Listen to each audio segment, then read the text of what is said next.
عن المسابقة هي أبو حلال ناجي محمود الجحري الذي كان رمز للوفاء والاحترام والأخوة والصداقة. رحمه الله. احنا نقدمكم فوق العين والراس ونحيي الضيوف اللي اجوا من القرى المجاورة ونقول لهم أهلا وسهلا فوق العين والراس. بسلامتكم. شكرا جزيلا.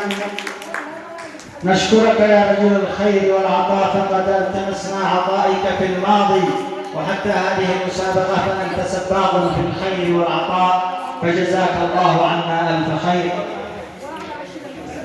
والآن أيها الحفل الكريم نترككم مع كلمة اللجنة المنظمة ممثلة برئيس اللجنة الشيخ أحمد محمد بن سيد الحضرمي، والذي سيمليها عليكم أستاذنا الفاضل علي حسين النبيش، فليتفضل.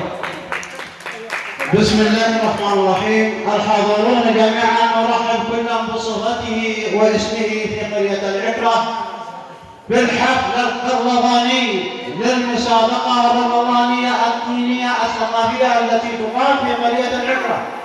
ومع الدعم الرسمي لهذه المسابقة الأخ رجل ناجي المدحجي، فنرحب باسم اللجنة كل بصفته